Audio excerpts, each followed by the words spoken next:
Bonjour à tous. Eh bien, prenons encore un court instant aujourd'hui pour lire et méditer un troisième passage du livre du ciel de Luisa Picaretta. Au nom du Père qui m'a créé, du Fils qui m'a sauvé et du Saint-Esprit qui me sanctifie. Amen. Jésus, je me plonge à nouveau en toi, dans ta divine volonté. Je m'unis à toi, je m'identifie à toi, je me fusionne, me consume en toi et je te laisse le champ libre complet sur ma vie. Viens particulièrement en cet instant, eh bien toi-même méditer sur ce nouvel enseignement que tu nous donnes. Viens ouvrir nos cœurs, nos intelligences et viens y déposer ton intelligence et ta sagesse à toi pour que nous comprenions chacun de ces mots que tu as bénis, que nous les mettions en pratique et que nous portions de beaux fruits pour toi, pour ta gloire, la gloire de ton Père et la gloire du Saint-Esprit. Parle maintenant à travers ma bouche, Jésus, envoie-moi ton Esprit Saint, que je reste toujours dans ta vérité. Alors le passage que nous allons méditer est celui du 6 octobre 1922. C'est Louisa qui parle. Pendant que je priais, mon toujours aimable Jésus vint. Il plaça son bras sur mon épaule et me dit « Ma fille, prions ensemble, entrons dans l'immense mer de notre volonté trinitaire, afin que rien ne te quitte sans avoir été immergé dans cette volonté. Pensées, paroles, pas, travaux et battements de cœur. Tout doit avoir sa place dans notre volonté. » Donc ce qu'il dit ici à Louisa, il nous le dit à chacun. N'oublie pas de te plonger dans ma divine volonté. Tout doit vraiment être imbibé de notre volonté trinitaire.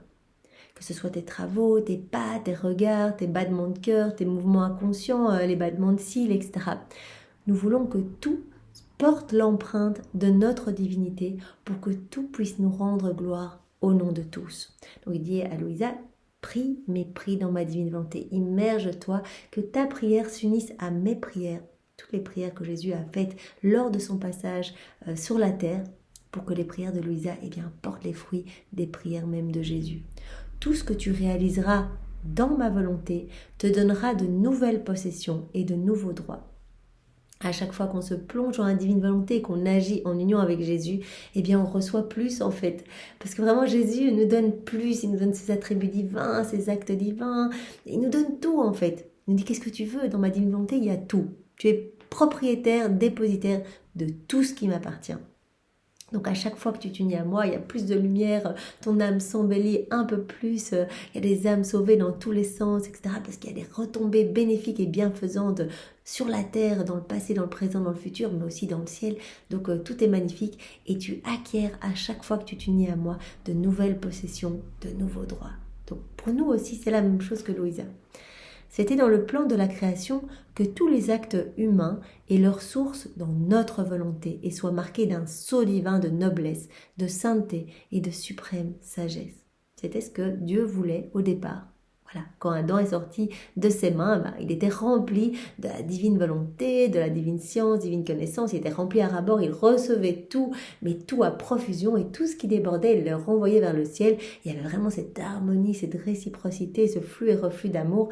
Et donc tous ces actes étaient vraiment marqués, comme dit Jésus, du sceau de la divine volonté, du sceau de la noblesse, de la sainteté et de la sagesse suprême. Ce n'était pas dans notre volonté que l'homme se sépare de nous, mais plutôt qu'il vive avec nous. C'est ce que Dieu voulait. Voilà, parce que Dieu vraiment a dans sa nature de donner, d'être généreux. Il a voulu nous donner tout en fait. Tout a été fait pour nous, la création, tout est magnifique, tout est empreint de son amour, tout est dans la divine volonté et tout nous rappelle continuellement combien il nous aime. Et donc il a voulu tout faire pour nous par pur amour. Et il ne voulait pas que l'homme se sépare de sa divine volonté. Mais il voulait que nous soyons toujours unis à lui.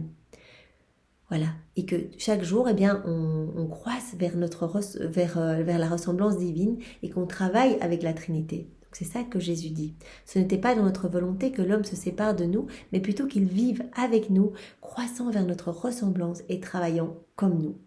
Donc en fait, l'homme devait être un petit Dieu sur la terre en fait. Il aurait dû être l'image et la ressemblance parfaite de Dieu.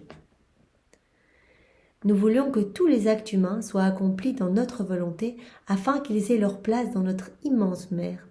Nous avons fait comme un père qui, possédant de vastes terres, dit à son fils, « Je te place au centre de mes propriétés, pour que tu ne quittes jamais mon domaine et que tu progresses selon mes richesses, avec la même noblesse et la même grandeur que moi. De cette manière, tous sauront que tu es mon fils. » Que dirait-on de ce fils s'il refusait un don si généreux et laissait les vastes terres mises à sa disposition se dégradant au point de vivre en esclave sous un cruel ennemi? C'est ce que l'homme a fait. Donc vraiment Jésus prend l'exemple, voilà, un père immensément riche qui aime son enfant et qui lui dit, voilà, je te donne tout, tu peux tout avoir, voilà, ce qui est à moi est à toi. Je te place au milieu de mes terres et voilà, comporte-toi comme moi, vraiment agis comme moi pour que les terres fructifient, etc. Et c'est comme si l'enfant disait non, non, je veux pas tous tes cadeaux et qui partait se perdre et qui devenait l'esclave d'un ennemi cruel. C'est ce que nous, on a fait en quittant la divine volonté. On a refusé ce cadeau d'être rempli de tous les trésors du ciel, tous les trésors de la divinité. On a refusé cela pour nous remplir de noirceur, de misère, de tristesse, de vices d'inéquité, de maladies, de maux de toutes sortes. Je veux ce petit ruisseau de toi dans notre volonté, que chacune de tes pensées coule en notre volonté, afin que le reflet de notre intelligence, qui est la source de toute pensée, se pose sur toute intelligence humaine et nous apporte d'une manière divine l'hommage de chaque pensée des créatures. Voilà, à nouveau, Jésus le demande à Louisa, eh bien, unis-toi, plonge-toi dans la divine volonté et plonge tes pensées à toi dans les nôtres. Ton intelligence, eh bien, immerge-la dans notre intelligence divine, pour que ton intelligence, mais comme tu es dans la divine volonté et que tu es immergé dans la divine volonté, tu es connecté à toutes les créatures, donc ce que tu vas faire, ça va avoir des répercussions sur toutes les créatures. Donc quand tu plonges ton intelligence dans notre intelligence, ton intelligence et celle de tous les hommes va être marquée de notre intelligence, de notre divinité, du sceau eh bien, de notre sainteté, de notre sagesse, de notre noblesse, etc. Donc vraiment, et de manière telle que, notre intelligence infusée dans l'intelligence de tous les hommes passés, présents et futurs, eh bien puisse, voilà, que notre divinité puisse être glorifiée, honorée, eh bien de retrouver son empreinte divine partout. Voilà, pour que vraiment, eh bien, l'intelligence humaine nous apporte d'une manière divine l'hommage de chaque pensée des créatures. Voilà, plutôt que nos pensées, qu'elles soient tournées vers les choses du monde, alors elles offensent le Seigneur, elles n'amènent que noirceur, puanteur, mort, etc. Véritable mort pour Jésus, chaque pensée déconnectée de la divine volonté, eh bien Jésus dit, voilà, si tu t'unis à moi dans ma divine volonté, que tu plonges par exemple tes pensées, mais on peut faire la même chose avec nos regards, nos paroles, nos battements de cœur, tout en fait, que tu plonges tout en moi, eh bien tout va porter l'empreinte, le sceau de notre divin fiat et en fait tout va nous apporter hommage, louange, adoration, vraiment comme si toute l'humanité entière venait se prosterner et nous adorer, nous reconnaître vraiment comme leur créateur, quoi. Laisse tes paroles et tes travaux couler dans notre volonté, afin qu'elles deviennent des reflets de notre fiat. Donc il demande la même chose pour les paroles. Voilà, place tes paroles dans ma bouche à moi, Louisa, et à travers tes paroles, eh bien, il y a les paroles de tous les hommes, puisque tu es dans notre divine volonté, tu es connecté à tous les hommes, et ainsi toutes les paroles qui vont sortir des bouches, eh bien, seront sanctifiées, et on va refaire également toutes les paroles du passé, du présent, pour que vraiment ces paroles portent cette touche divine et amènent des louanges, de l'adoration dans le ciel et des répercussions bénéfiques eh bien, sur la terre et pour les âmes du purgatoire, un surcroît de gloire pour les bienheureux, les saints, etc. Voilà, donc fais couler tes paroles, tes travaux, tes regards, fais tout couler dans notre divine volonté. C'est ce fiat qui a créé et soutient toute chose, qui est la source de toute vie, de tout mouvement et de toute parole des créatures. Que chaque acte des créatures s'unisse à notre fiat et ait la même sainteté que nos œuvres pour nous rendre gloire. Voilà, il faut tout ramener à Dieu. En fait, tout ce qu'on a reçu, tout sort de Dieu et tout doit retourner à Dieu. Mais beau, portant vraiment cette empreinte divine. C'est pour ça que voilà, puisque nous sommes connectés au cœur de Dieu, eh bien si nos pas ne marchent qu'à des fins mauvaises, etc., on offense le Seigneur. On n'a pas été appelés à ça. Donc nos pas, ils doivent marcher vers le ciel, ils doivent marcher vers notre sanctification. Nos regards, ils doivent être tournés vers Dieu. Nos paroles, elles doivent vraiment louer, bénir. Nos bouches ne doivent s'ouvrir que pour adorer notre Seigneur, etc. Et donc vraiment, nous devons renvoyer au nom de toute l'humanité toutes ces actions de gloire. Vraiment, quand nous nous unissons à Jésus dans la divine volonté, nous aimons de la manière la plus parfaite qui soit, avec l'amour même de Jésus, l'amour du Père, l'amour du Saint-Esprit, nous louons avec les louanges de Jésus, etc. Que chaque acte des créatures s'unisse à notre fiat, à notre divine volonté, pour avoir la même sainteté que nos œuvres, pour nous rendre gloire. Quand on s'unit à Jésus, c'est lui qui agit en nous, et nos actes deviennent divins, deviennent magnifiques, deviennent éternels, deviennent infinis, et ont la même sainteté que les actes de Jésus, puisque c'est Jésus qui les fait en nous. Nos actes vont porter les fruits des actes de Jésus, lorsqu'il est venu s'incarner sur la terre. Donc il va y avoir des répercussions magnifiques partout. Et cela va rendre gloire à la Trinité. Ma fille, si tout ce qui est humain, ne fût-ce qu'une seule pensée, n'est pas réalisé dans notre volonté, l'homme ne peut prendre la place qui lui revient. Dès qu'on est dans nos volontés propres, on n'est pas à ce pourquoi on a été créé. Être rempli de Dieu, rempli de divin, avec le beau vêtement de lumière, cet habit de lumière dont on parlait dans le passage précédent, c'est vraiment la vie dans la divine volonté. On est rempli de Dieu à ras-bord, on est recouvert de tous les plus beaux joyaux du ciel, de tous les attributs de Dieu, etc. Et donc si maintenant on est vraiment, même quelques pensées comme ça dans nos volontés propres, on ne peut pas prendre cette place d'enfant de lumière.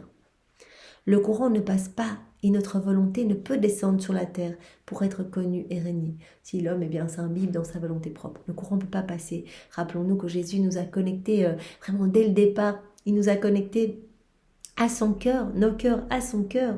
Nos cœurs sont branchés au sien, et vraiment tous ces canaux qui nous connectent au cœur de Jésus, Jésus avait prévu de déverser dans nos cœurs des torrents de sainteté, de puissance, de grâce, sa sagesse, tout en fait dans nos cœurs. Et nous avons choisi, en nous plongeant dans nos volontés propres, de par la chute d'Adam, d'obstruer ces canaux. On ne reçoit plus rien. Il n'y a plus cette connexion. On est déconnecté, en rupture avec la divine volonté. Le courant ne passe pas et notre volonté ne peut pas descendre sur la terre pour être connue et régner. En entendant cela, je dis, Jésus, mon amour, est-ce possible qu'après tant de siècles de vie de l'Église, les nombreux saints qui ont étonné le ciel et la terre par leurs vertus et leurs merveilles n'aient rien accompli dans ta divine volonté, de la manière dont tu parles ? Il me semble incroyable que tu espères cela de moi qui suis la pire, la plus ignorante et la plus incapable. Il faut savoir qu'au plus on vit dans la divine volonté, au plus on va voir notre néant, notre misère. Et c'est ce qui arrive à Louisa. Elle ne voit pas du tout qu'elle est remplie de la sainteté, puisqu'elle est déjà au 4e niveau de vie dans la divine volonté. Donc Jésus lui a dit, j'ai étendu tellement les mers de ma divine volonté en toi que tu ne pourras même plus jamais en sortir. Même si tu émettais le désir, c'est pas possible, tu t'enfonceras encore plus dedans. Et donc elle dit, mais comment est-ce possible que moi, si méchante, si mauvaise, tu me donnes tous ces enseignements sur la divine volonté et tu me dis que voilà, je suis la première, la dépositaire de tout le royaume de ton divin fiat, et tous ces saints qu'on aime tellement, qui ont accompli tellement de merveilles, qui ont étonné le ciel et la terre par l'exercice de vertu, etc., que eux n'aient pas vécu dans ta divine volonté. Jésus répliqua, écoute ma fille, ma sagesse a des moyens et des chemins que l'homme ignore et qui l'obligent à s'incliner et à adorer en silence. Il n'appartient pas à l'homme de me prescrire des lois ou de me dire qui je devrais choisir ou quel serait le meilleur temps. Il dit à Louisa, c'est moi qui choisis tout, je suis Dieu, donc c'est pas à toi ou à quiconque de me dire que j'aurais dû choisir telle personne. Rappelons-nous que Jésus a fait vraiment le tour de la terre quand le temps était choisi, opportun, parce que vraiment l'homme a dû d'abord profiter des fruits de la rédemption, qui était en fait une préparation pour vivre vraiment dans la divine volonté. Et donc quand il a jugé le temps opportun, c'était un long moment, des siècles d'attente pour la divine volonté, pour pouvoir s'installer dans les cœurs. Quand il a jugé opportun le moment, Jésus, avec le Père et le Saint-Esprit, ils ont cherché partout autour du monde pour trouver l'âme la plus petite, la plus humble, qui allait se laisser façonner et remplir par toutes ces vérités divines sur la divine volonté. Et donc il a choisi Louisa avec le plein consentement du Père et de l'Esprit Saint. Il dit, mais il ne revient pas à toi de décider que tu es moins importante que les saints, que voilà, qu'ils auraient dû vivre dans ma divine volonté, etc. Donc les saints que nous connaissons, ils ont fait la volonté de Dieu, ça ils l'ont fait. Donc c'est-à-dire qu'ils ont regardé Jésus et ils ont fait tout ce que Jésus avait demandé lors de son passage sur la terre. Donc Jésus, en fait, voilà, il n'a montré que des bribes de sa divinité lors de son passage sur la terre. Et donc les saints, par exemple comme Saint François, il a observé, il a vu que Jésus se dépouillait de tout, vivait vraiment juste avec une petite tunique, il était généreux, il donnait tout aux pauvres, et donc il a voulu imiter. Et donc il a fait la volonté de Dieu en se dépouillant de tout, etc., en vivant dans la plus grande pauvreté. Ils ont fait la volonté de Dieu, mais c'est encore bien différent que de vivre dans la divine volonté. Laisser la divine volonté opérer en nous, agir en nous, laisser Jésus lui-même prendre les commandes de notre vie et tout faire en nous pour que tout devienne divin, éternel. Nos actes ne sont plus humains, teintés d'orgueil, teintés de nos misères, de nos chutes, de nos tribulations, etc. Mais nos actes sont faits par Jésus et deviennent éternels et divins. Donc il dit à Louisa, ne t'inquiète pas, tout est sous contrôle. Et vraiment, c'est quelque chose qu'on attend. Lors de mon passage sur la terre, j'ai enseigné le Notre Père, vraiment comme une préparation pour le règne de ma divine volonté, qui constitue le parachèvement du fiat de la création et de la rédemption. Donc c'est quelque chose qui est d'autorité divine. Et c'est maintenant le moment que j'ai choisi, pas avant. C'est toi, Louisa, la première. Et donc ne pose pas de questions, c'est comme ça. J'ai dû d'abord former des saints pour copier mon humanité de la manière la plus parfaite qui leur était possible. Donc, tout était préparation. La vie des saints devait former des copies parfaites de l'humanité de Jésus. Cela a été accompli. Maintenant, ma bonté veut aller encore plus loin, atteindre les plus grands excès d'amour. Je veux que mes enfants entrent dans mon humanité et copient ce qu'elle a fait dans la divine volonté. C'est incroyable. Donc, les saints, eux, ils copiaient l'humanité de Jésus. Et maintenant, ce qu'il nous propose, c'est cette vie divine. En fait, il veut maintenant qu'on copie ce que son humanité a fait dans la divine volonté, qu'on soit des extensions de sa propre humanité, qu'il puisse prolonger sa vie en nous et distribuer tous les fruits de la rédemption à travers nous. Si dans les siècles où ils ont vécu, les premiers ont coopéré avec ma rédemption pour le salut des âmes, enseignant la loi et combattant le péché, ceux qui viennent en second pourront aller plus loin, copiant ce que mon humanité a accompli dans la divine volonté. Voilà, comme il avait repris dans un autre passage, je pense que c'était dans le tome 11 ou quelque chose comme ça, où il avait dit, voilà, les saints magnifiques que vous connaissez, qui vraiment ont été importants, et qui sont tous dans le ciel et qui apportent vraiment un surcroît de gloire continuelle à la Trinité, eh bien ces saints ont copié l'humanité de Jésus et sont comme en fait des étoiles, vraiment des petites étoiles dans le ciel. Mais Jésus dit, les saints que je veux faire, donc des saints de ma divinité en fait, pas des saintetés humaines comme les saints que vous connaissez, mais des saints qui vont recevoir ma sainteté à moi, puisque c'est moi qui vais agir en eux, les saints vraiment de ma divine volonté, ces apôtres des derniers temps, donc je vais leur donner la vie des bienheureux ici-bas sur la terre, etc., vont aller beaucoup plus loin, seront vraiment comme des soleils en fait. Chaque âme qui vit dans la divine volonté, on a l'impression qu'extérieurement il n'y a rien qui se passe, même vie que les autres, etc. Pas des grands exploits, pas de grandes choses, etc. Mais ce qui se passe est inimaginable sur le plan spirituel. C'est-à-dire que nous pouvons devenir les plus grands missionnaires qui soient chez nous, en priant, en réparant, en nous unissant à Jésus, en reprenant ses réparations à lui, en lui offrant ses réparations divines, en méditant sur les 24 heures de la Passion, en aimant Jésus au nom de tous, en demandant pardon à Jésus, en le bénissant au nom de tous, etc. Les plus grands missionnaires qui soient. Et donc il dit, voilà, les âmes qui vont vivre dans ma divine volonté vont aller encore plus loin, mais beaucoup plus loin. Ça va être vraiment comme des soleils irradiants de ma lumière, de ma chaleur, de mon amour, comparé aux petites étoiles que sont les saints, les saints du passé, cette sainteté, tous ces saints que nous aimons, à qui nous nous confions, etc. Voilà. Ils vont aller beaucoup plus loin parce qu'ils vont copier ce que mon humanité a accompli dans la divine volonté. En faisant cela, ils embrasseront tous les âges et tous les peuples. voilà, dans la divine volonté, il y a ce pouvoir créateur de multiplier à l'infini. Donc on peut vraiment, Jésus vient agir en nous, en nous unissant à lui, eh bien on va toucher les âmes du passé, les âmes du futur, les âmes du purgatoire. Partout, on peut reprendre tout ce que Jésus a fait il y a 2000 ans, on peut le consoler, le prendre dans les bras, peut réparer, voilà, au moment où il est trahi par Judas, on peut aller l'embrasser en disant je t'offre les baisers de tous les saints, de tous les temps, je t'offre tous les baisers de ta maman depuis la seconde 1 de ton incarnation jusque... Voilà, tous ces baisers qu'elle t'envoyait déjà quand tu étais dans son sein, jusqu'à ta mort, tous ces actes d'amour, nous te les offrons. Nous pouvons faire cela, il suffit d'en avoir l'intention et directement Jésus reçoit tout cet amour au nom de tous. Donc on peut aller beaucoup plus loin, on peut réparer dans tous les sens, dans le ciel, sur la terre, etc.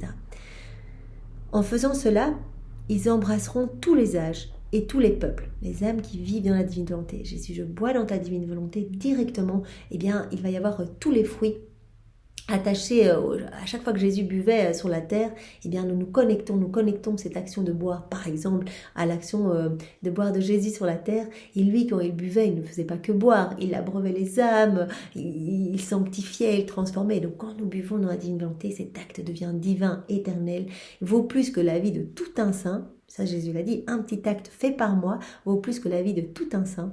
Donc ma volonté divine opérante, agissante, va venir toucher toutes les âmes et à nouveau tous les fruits de cet acte vont être distribués dans toutes les âmes, vont être nettoyés, vont être purifiés, abreuvés, etc. S'élevant au-dessus de toutes les créatures, ils vont restaurer mes droits relatifs à la création, de même que les droits des créatures. Donc vraiment tous ces droits, voilà, qui sont relatifs à la création, les droits des hommes par rapport à la création, tout va être restauré par les âmes qui vivent dans la divine volonté. Et alors Jésus allait même encore plus loin, il dit que toutes les grâces, tout ce qui est accordé, tous les miracles, les charismes, etc., tout provient des âmes qui vivent dans la divine volonté. Même les choses du passé, des saints sont peut-être devenus saints parce que nous prenons ce moment maintenant, par exemple, dans la divine volonté à méditer, à laisser Jésus méditer en nous.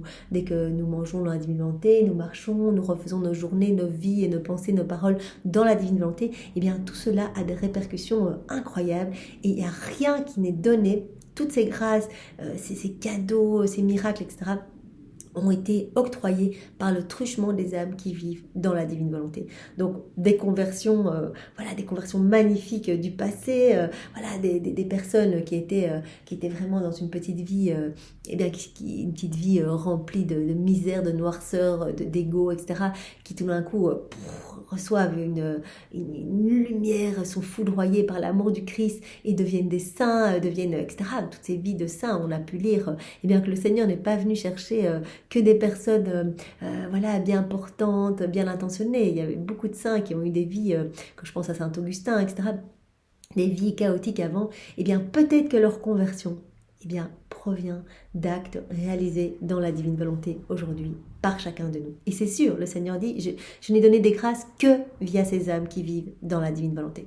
Donc merci Seigneur, vraiment merci. Ce cadeau est incroyable et nous sommes vraiment chanceux de pouvoir le recevoir. Parce que vraiment, c'est le temps maintenant où tu fais connaître ce trésor. Et il n'y a eu personne avant Louisa qui a pu recevoir ce trésor, en avoir connaissance. Donc vraiment, merci. Et moi, je me sens remplie de joie de pouvoir vraiment vivre en union avec toi, d'avoir cette chance en fait.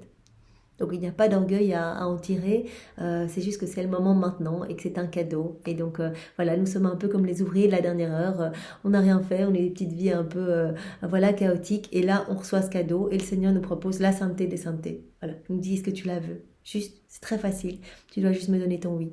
Me donner ton oui, moi j'opérerai tout le travail en toi, ce sera pas l'exercice de vertu, des choses difficiles, etc., qui sont conditionnelles finalement aux conditions extérieures et vraiment à la force de ta personnalité, la force de ton désir de me plaire, avec beaucoup de rechutes, etc. Ici, tu ne dois rien faire du tout. Tu me donnes ton oui, tu me le renouvelles régulièrement parce que c'est vraiment la constance qui va me permettre de m'installer dans ton cœur, donc par l'acte préalable et les actes continuels pendant la journée. Et moi, j'opérerai tout en toi. Tu verras, ta vie va se transformer, fais-moi confiance. Ne cherche pas à comprendre ce qui se passe. Prends tout comme venant de mes mains et ça va être magnifique. Voilà, s'élevant au-dessus de toutes les créatures, ces âmes qui vivent dans ma divine volonté vont restaurer mes droits relatifs à la création et même les droits des créatures. Ils vont replacer toutes les choses de la création en conformité avec le but pour lequel elles ont été créées.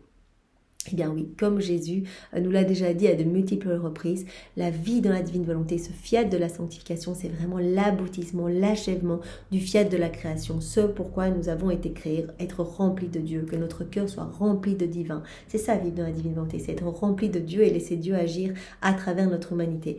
Donc le fiat de la création, eh bien, sera parfaitement achevé, tout comme le fiat de la rédemption, qui n'était en fait qu'une grande préparation pour le retour à la vie dans la divine volonté. Replacer la créature vraiment dans son état de grâce, vraiment que l'homme soit à nouveau le chef-d'œuvre de la création, le dépositaire, propriétaire de tout le royaume divin.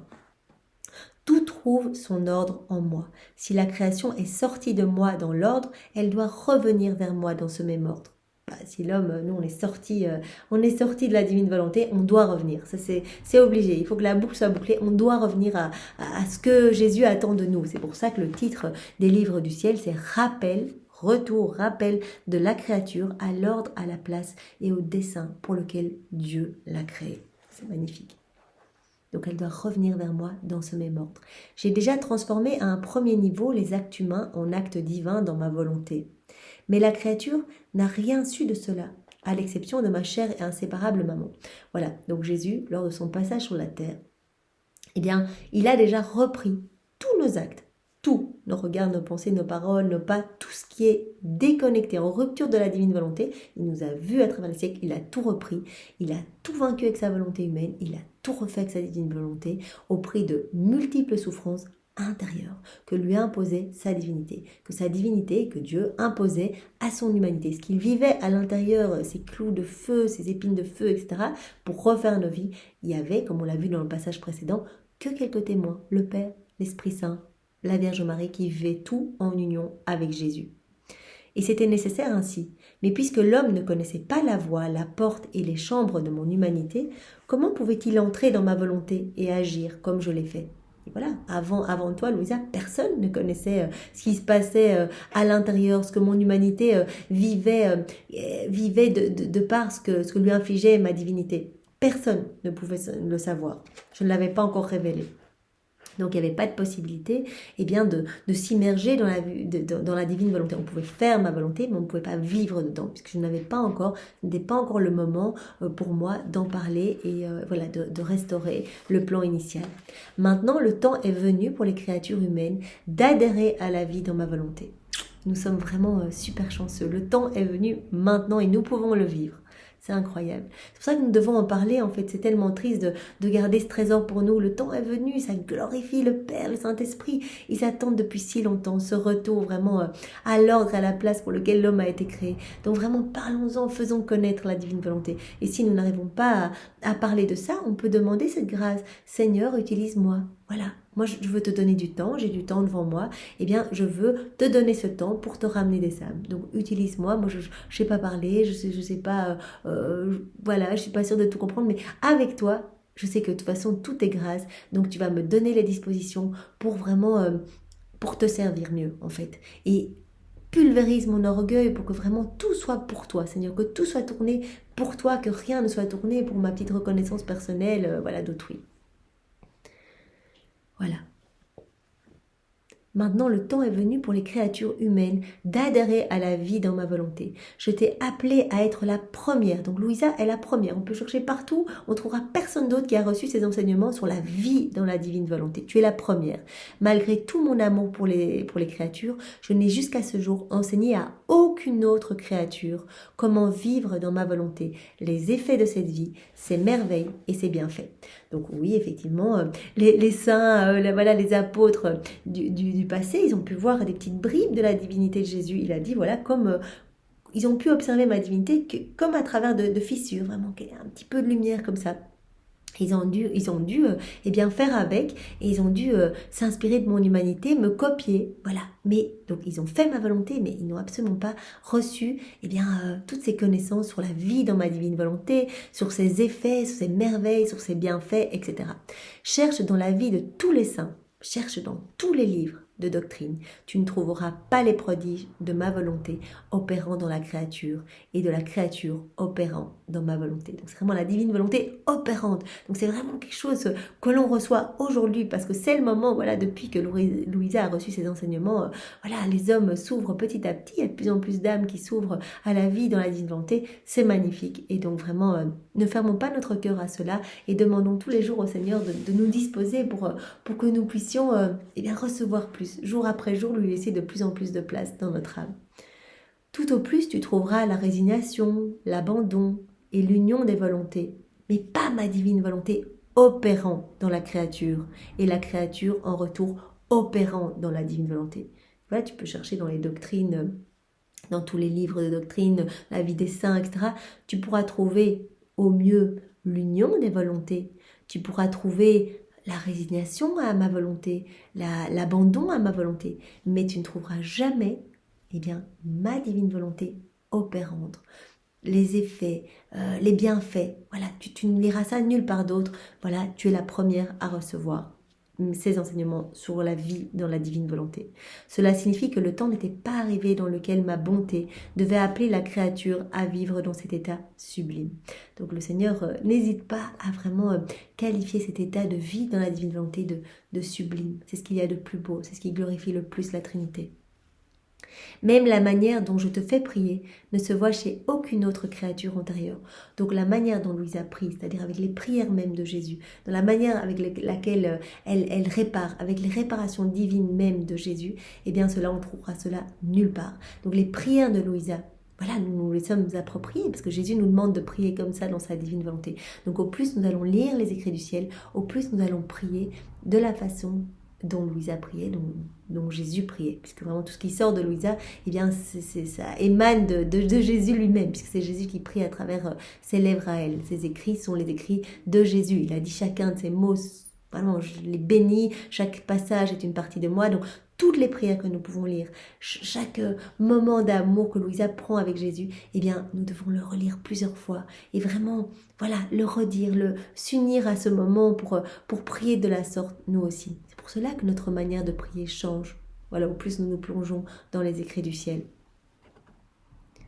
Voilà, donc la manière dont je te fais prier ne se voit chez aucune autre créature antérieure. Par conséquent, sois très attentive, Louisa. Et puisque ma justice me presse et que mon amour le cherche ardemment, ma sagesse dispose toutes choses pour en arriver à cela. Ce que nous voulons de toi, c'est nos droits et la gloire provenant de la création. Donc Jésus, lorsqu'il est venu payer la dette de gloire et d'amour, tout ce que les hommes n'avaient pas donné, ne donnaient pas, etc., à la Trinité. Et maintenant, il nous demande de pouvoir prolonger sa vie en nous et que nous puissions lui apporter à lui de la gloire, de l'amour, de la réparation au nom de tous. Eh bien, merci Seigneur pour ce magnifique enseignement et vraiment utilise-nous, vraiment que ta volonté soit faite sur nos vies et que nous ne perdions pas notre temps. Nous n'avons que cette vie pour t'aimer, Seigneur, pour être unis à toi. Alors donne-nous à chacun de nous ces dispositions pour te plaire et devenir pour toi ces petites sources de joie, ces petits tabernacles d'amour. Merci Seigneur, sois loué, béni et glorifié. Au nom du Père et du Fils et du Saint-Esprit. Amen. Passez tous une belle journée. Au revoir.